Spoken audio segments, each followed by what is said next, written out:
My name is Marie Leblanc. I am a consortium teacher for quite a long time, and I hail from the James Baldwin School.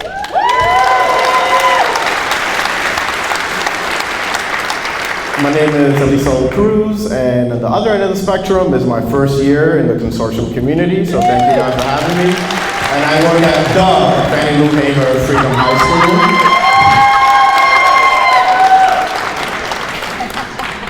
Okay, it's a pleasure to be in conversation with you today. Thank you. For our first question.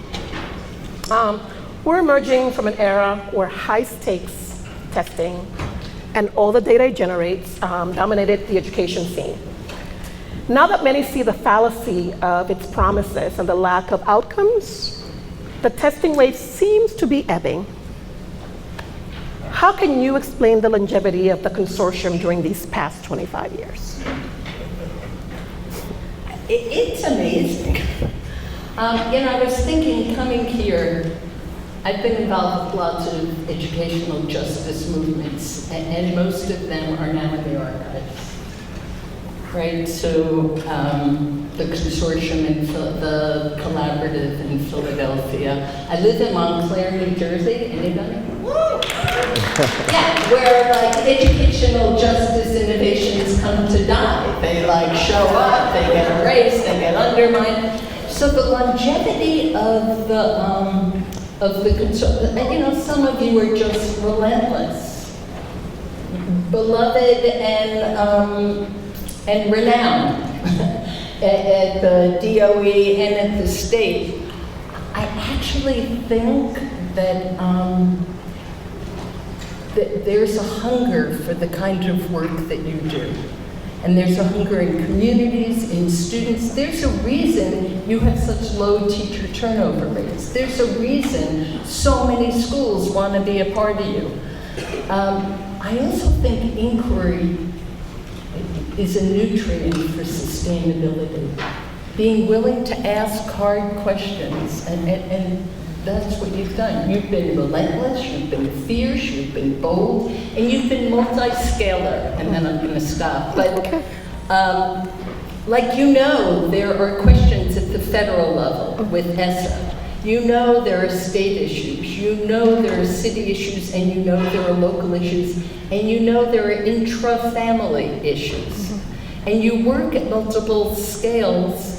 Again, sorry for those of you who are new to teaching in the consortium, it's not just about what's going on in the classroom. You have joined a movement where there are a lot of expectations, but the sustainability, the consortium can't be stopped. Speaking of longevity, you put me in mind of the earlier work of the consortium, particularly with our school. When I was at Humanities Prep as a first-year teacher, conversations and plans were underway for with Vince Verbetti and some of the names that you mentioned, Perry Weiner, our co-principals, Mavericks and Visionaries, and the teachers and staff to replicate prep. And we did, with Elijah Hawks as principal, Christine as vice principal, Rohana as our social worker, a handful of educators from prep, myself included, and 16 students in their junior year of high school volunteered to start the new school. Right down the hall, in fact, from Humanities Prep. We opened the James Baldwin School in 2005. The students were absolutely key in setting the culture, reinforcing the values, and promoting PBAT practices at Baldwin. We all knew what being a member of the consortium was all about. We performed as a PBAT school before we were granted the waiver, with a great deal of lobbying and pressure from the consortium, from teachers, from parents, from students. 6 new schools in that year received the waiver, officially joined the consortium. And by the way, there are 2 Baldwin students, now teachers, out there somewhere in the hallway, out there in the audience. And I think that transitions right into like the belief and the thought of, well, I've been in the DOE for 30 years, right? 15 years as a student, 15 years as an educator, my first year in the consortium, but I went to school when like you had to take a Regents, and I saw, with no fault of anyone, right, that it just becomes your classroom, becomes the closer, it becomes the culture of the school where we need to pass this regents in order to keep the doors open, and like it becomes about regions. And now that I'm teaching and working at the Fannie Lou Hamer High School, where performance assessment has created a complete different culture, which has been like, as my first year in a consortium, that's been the biggest eye-opener. Like, wow, like the culture is completely different at a consortium school. My question to you is, like, what do you see are the necessary conditions for transition to performance assessment? It's part of what we're investigating in the PAN pilot, which is a really exciting state-level initiative to try to imagine not how do you start new, but how do you transform the school. And it's very clear you need buy-in from educators, students, families. It's very clear you need a lot of what gets called professional development, but by that I don't mean bringing in $10,000 external speakers who are funny for a day. I mean bringing you all together the way you are here so you can build knowledge out of your practice. But if there are new schools in New York State who are going to come on, they need to see what's possible. They need to visit your schools, other schools around the state that are engaged. People, do not quote me because it's so boring, but people can't imagine what they can't imagine. They can't imagine a good school without a lot of tests, a safe community without a lot of police, and yet we have seen the limits of both. And it is up to us to imagine what else is possible. What's astonishing in New York State is we have a model. We probably have multiple models, and we should have multiple models. What's just cool, and now I'll be quiet, is that you all have such a strong sense of being transparent, equitable, and accountable. It's not like you're getting out of the regions. You are this is deep, hard, complicated work. When I see you all during PBOT time, you don't look as gorgeous as you look now, like you're exhausted, right? So this is deeply accountable work, accountable to students, to families, and to each other. And I'll just add real quick that even we just had our PBAT assessments, and it's also like not stagnant, right? Like we just had it, and literally like as soon as the last kid finished, we were already like, all right, what do we need to do now? How can we push it? How can we? So it's like it continues, right? It continues to evolve and grow. So. I know it's incredibly challenging to balance both managing the Regents exam, as we just did, and the PBATs. It's a challenge to instruction. It's a challenge to learning, even though the English Regents is content-based. I mean, we think about all of the students, right? And our Ls in particular, who furiously prepare to pass the Regents exams while writing and editing and revising critical papers and presenting their PBATs. And by the way, how many of you last Tuesday, when you were proctoring the exam and then also grading it, the third part of the Regents exam, thought that the Fiend, Mary Shelley's Fiend, would be a great PBAtter, right? Acquiring language, right? Thinking about his experiences and talking about his learning, right? Which are what PBATs are all about. I know I had a moment last week as I was reading that. So one of the big part of the reason why you're here is also because you know what this work is leading to, right? What the end result is. And like we're all in it every day, but like I feel like sometimes we don't get to like take a step back and actually like look at it at like the meta level. So like what have you learned from your research about like the graduates of consortium schools, like the significance of it for like the CUNY Study, and like any general implications that you think like we should take away from your years of work? Like I said, you've got the receipts, whether it's the stories, the narratives, the fact that people come back to teach in the schools. The CUNY Study is a very systematic, quantitative, longitudinal study.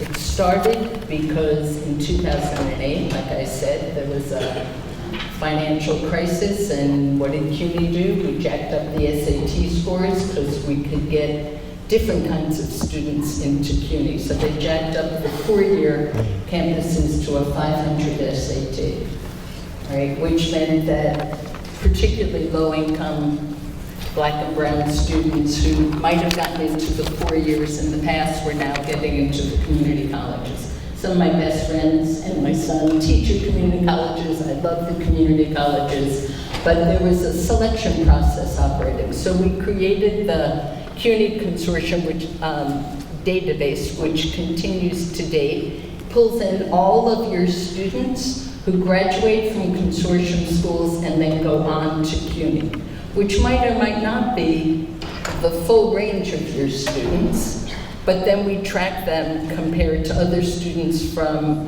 specialized high schools, selective high schools, general high schools, the consortium in general, and the below 500 crowd. And like I said earlier, your data just betrayed expectations. Particularly students of color, particularly males of color, particularly at the community college, the consortium students are just surpassing their peers. We're about to do a study, a Bronx-specific study, because I think that story needs to be told. CUNY is very Queens, it's very white and Asian. It's less so Black and Latinx now, so we're trying to look at the consortium data through an equity lens around race, ethnicity, gender, and borough. So what we know is good news. You have lots to be proud of. Okay. Speaking of diversity of our schools, consortium schools are, as you mentioned earlier, in all 4 boroughs. A wide range of communities. We are upstate. We are transfer schools, we are international schools, we are 6 to 12 grade schools. This seems to be a democratic ideal. There are high expectations set for all students, and our schools have a culture of voice, of choice, and of revision. We spoke a little bit about the replication in the case of some of our schools, but what do people mean when they talk about scaling up? How could this possibly be scaled up? Yeah. So I kind of hate the idea of scaling up. Anybody else feel allergic to the idea? Because in my history of doing this work, scaling up meant that gorgeous participatory practices became a noun or a thing and then got placed in other communities. So the consortium, and I used to say this about the international schools as well, and I know there's overlap, the consortium and the international represent a way of scaling horizontally, not vertically, not becoming a noun, not becoming a Xerox, not becoming a thing. I don't even know if it's replication, but it is shared principles, beliefs, practices in a community that holds itself accountable. So I remember the international schools, correctly, I'm sure since you've grown it's changed, but I remember that the principals used to meet like every Monday to check in and make sure that you were adhering to the shared principles, but also I remember when the Los Angeles, I think I have this right, the Los Angeles-based International opened, people said, you know, we can't do internships outside of the schools in quite the same way because of gangs. And so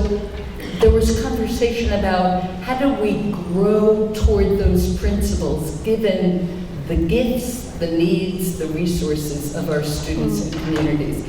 If that's scaling up, I adore it. I am not interested in boutique schools, but nor am I interested in Xerox and standardization. That's a way to kill innovative work. And I think that brings me to the point, well, before I get there, I'm a Mets fan, right? Don't kill me.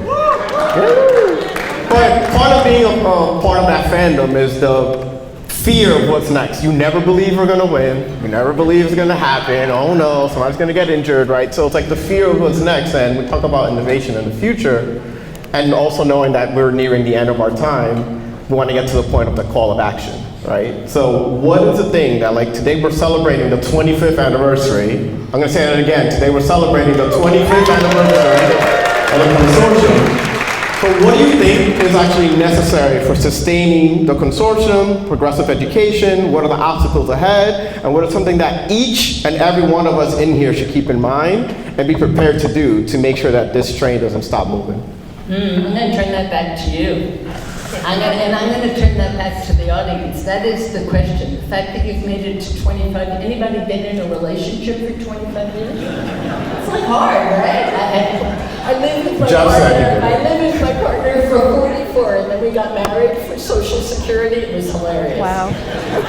Our kids did not, anyway, it's hilarious. It's a story I'll tell you sometime.